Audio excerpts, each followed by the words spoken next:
अस्सलाम वालेकुम नाजरीन। इस एपिसोड के आगाज में हम देखते हैं कि काई कबीले में गोंजा खातून एक जगह पर परेशान खड़ी होती है। इस दौरान नीलोफर उसके पास आती है और उससे कहती है, माँ वो हम सब से नाराज थी लेकिन उन्होंने गुस्सा तुम पर निकाला, परेशान मत हो। तो गोंजा अपनी आंखों में आंसू लिए कहती है, हमेशा की तरह मेरी औलाद नहीं हो सकती ना, इसलिए वो मेरे साथ ऐसा सलूक करती है, मैं जानती हूँ। तो नीलोफर उसे हौसला देते हुए कहती, उनका मसला मुहासरा है, वो अंदर ही अंदर उरहान और अलाउद्दीन के बारे में परेशान है, इसलिए वो हमारे साथ ऐसा सलूक करती है। तो गोंजा कहती, शायद इसलिए वो तुम्हारे साथ ऐसा सलूक करती है, लेकिन उनका मसला मेरे साथ वाज़ेह है नीलोफर, मैं कुछ देर अकेले रहना चाहती हूँ। और वहाँ से आगे बढ़ जाती है। इधर सरदारी खेमे के बाहर सब लोग जमा होते हैं क्योंकि उस्मान साहब ने सगोत के लिए रवाना होना होता है। तो मरहून खातून उस्मान साहब से कहती है, उस्मान साहब आप हमेशा कहते हैं ना कि जिस रियासत को हम पीछे छोड़ेंगे उसे हर जगह जड़ पकड़नी चाहिए। तो उस्मान साहब कहते हैं, लगता है कि तुम हमारे जाने से पहले गुफ्तगू को कहीं और ले जाने की कोशिश कर रही हो मलहून, मैं तुम्हें जानता हूँ। तो मलहून कहती, हमारी रियासत की बका हमारी नस्ल की बढ़ोतरी पर कायम है, इस मामले में सिर्फ उरहान ही ने हमें खुश किया है, अब वक्त आ गया है कि हमारे दूसरे बच्चे भी ऐसे शरीके हयात चुने जो हमें पोते पोतियां दे, हलीमा और फातिमा और अलाउद्दीन के लिए भी। तो उस्मान साहब कहते, जबकि कह रही हो कि वक्त हो गया है तो फिर आसानी हो मलहून। ये कहकर उस्मान साहब बाहर की जानब आते हैं तो बाहर खड़ा आइकूत कहता है, दस्तूर उस्मान साहब। और फिर सरदारी खेमे का दरवाजा खुलता है। उस्मान साहब और मलहून खातून सरदारी खेमे से बाहर आते हैं जहाँ पर सब लोग उस्मान साहब को देखने और उन्हें रुखसत करने के लिए मौजूद होते हैं। उस्मान साहब सबके सलामों का जवाब देते हैं और फिर इसके बाद अपने घोड़े पर सवार हो जाते हैं और फिर अपने हाथ के इशारे से सबको खामोश करवाते हैं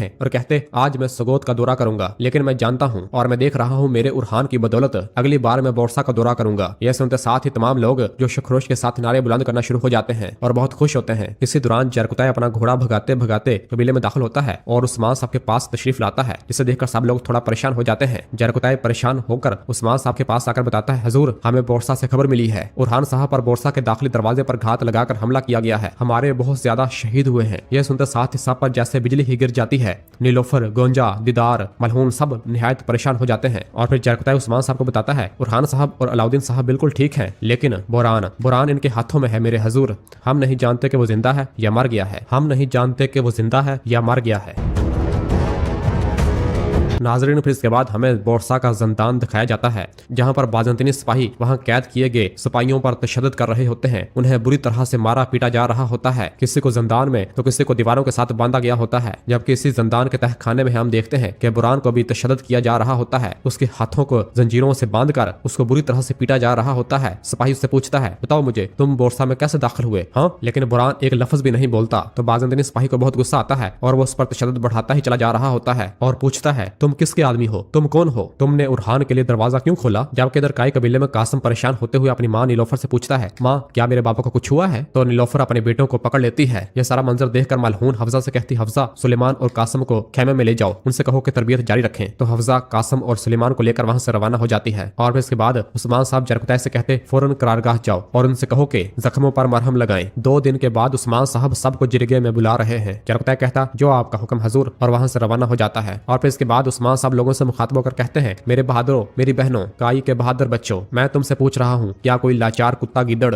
आखिरी सांस में हिफाजत कर रहे हैं? क्या वो पंजा है जो काइयों के शेरों को शिकस्त देंगे? तो सब कहते हैं, कभी नहीं, कभी नहीं, हरगिज नहीं। उस्मान साहब कहते, क्या काफरों का बिछाया हुआ जाल रोकेगा? जिस बोरसा को फतह करने की कसम खाई है मेरे सिपाहियों को कभी नहीं रोक पाएंगे। सब कहते हैं, नहीं रोक पाएंगे हजूर, नहीं रोक पाएंगे। उस्मान साहब कहते, मैं तुमसे वादा करता हूँ, होने वाले जिरगे में निकलने वाला फैसला बोरसा का खात्मा होगा, लेकिन बोरसा आखिरी किला नहीं होगा। और फिर अपनी तलवार म्यान से बाहर निकालते हुए कहते हैं, मैं अल्लाह की कसम खाता हूँ, जब तक ये जान इस जिस्म में है मेरा हदफ सिर्फ बोरसा नहीं है, इज़्निक और अजमीत है। इन सरजमीनों में जहाँ काफरों की हुक्मरानी है हर जगह होगी। तो सब लोग उस्मान साहब जिंदाबाद, उस्मान साहब जिंदाबाद के नारे बुलंद करना शुरू हो जाते हैं। उस्मान साहब कहते, हमारी गजा मुबारक हो। और फिर इस दौरान नीलोफर अस्मा खातून से कहती है, अस्मा खातून मेरा घोड़ा तैयार करो, और वहां से रवाना हो जाती है। मलहून खातून भी उसे जाता हुआ देख लेती है। इधर नीलोफर अपने खेमे में आकर करारगाह जाने के लिए तैयार हो रही होती है। इस दौरान मलहून खेमे के अंदर दाखिल होती है और कहती है, उरहान ठीक है, परेशान होने की जरूरत नहीं। तो नीलोफर कहती, उरहान कभी नहीं कहेगा कि उसे तकलीफ है। मलहून कहती, तुम मुझे मेरे बेटे के बारे में बता रही हो, क्या तुम अब समझ गई हो कि मैंने तुम्हें करारगाह क्यों नहीं भेजा? मैंने तुम्हें जाने की इजाजत नहीं दी और अब भी नहीं जाने दूंगी। तो नीलोफर कहती, मैंने इजाजत नहीं मांगी मलहून खातून, और रवाना होने लगती है। तो मलहून खातून उसके सामने आते हुए कहती, फिर ये मेरा हुक्म है, कोई कहीं नहीं जाएगा, जिंदगी ऐसे गुजरेगी जैसे हमें ये खबर मिली ही ना हो, तुम कबीले में काम करती रहोगी बहू खातून। और ये कहकर मलहून खातून वहां से रवाना हो जाती है, जबकि नीलोफर भी बाहर रवाना हो जाती है। जब मलहून खातून वहां से चली जाती है तो नीलोफर अपने घोड़े पर सवार होती है और जाने लगती है। तो गोंजा उसके पीछे आते हुए कहती, नीलोफर तुम कहाँ जा रही हो? नीलोफर कहती, उरहान के पास। और नीलोफर अपना घोड़ा लेकर कबीले से रवाना हो जाती है।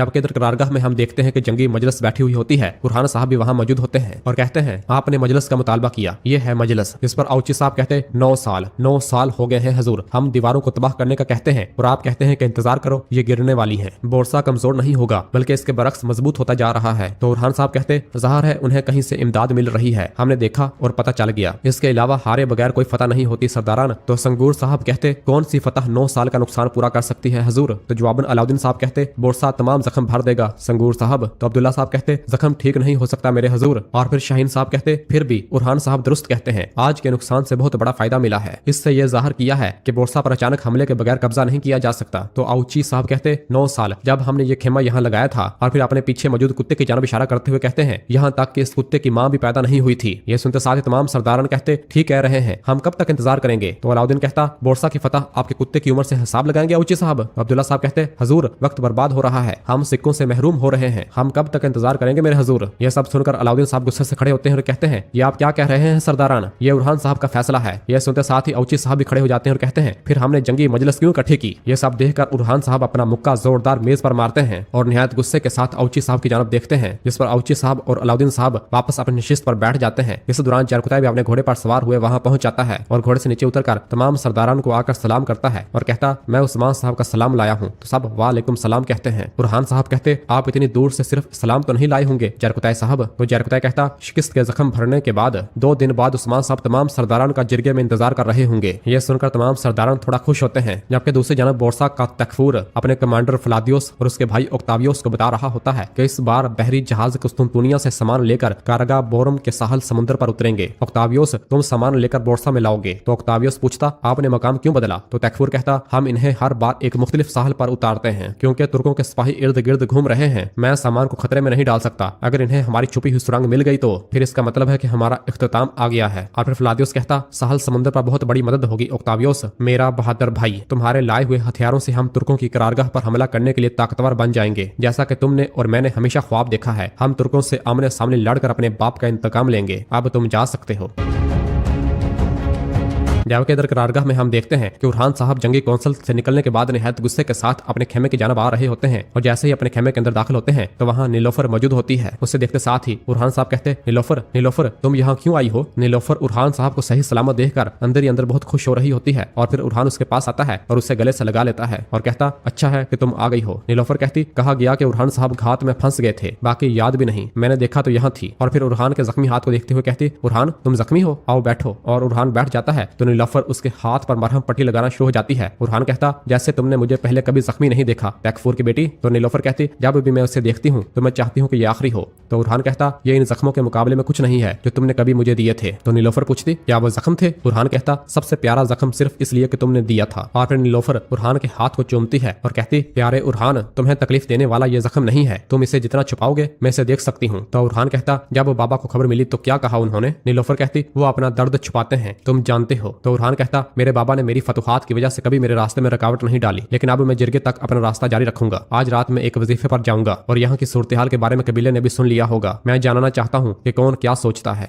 तुम जानती हो कि सबसे अच्छी मालूमात एक सरदार की बीवी से ली जा सकती है। तो नीलोफर कहती ऐसा ही हो, लेकिन फिर भी तुम रात तक आराम कर लो, मैं आपका बिस्तर तैयार करूंगी। नीलोफर और उठकर जाने लगती है। तो बुरहान नीलोफर का हाथ पकड़ते हुए कहता नीलोफर जब तुम आई तो मैं अपनी थकावट भूल गया हूँ, और उससे गले से लगा लेता है।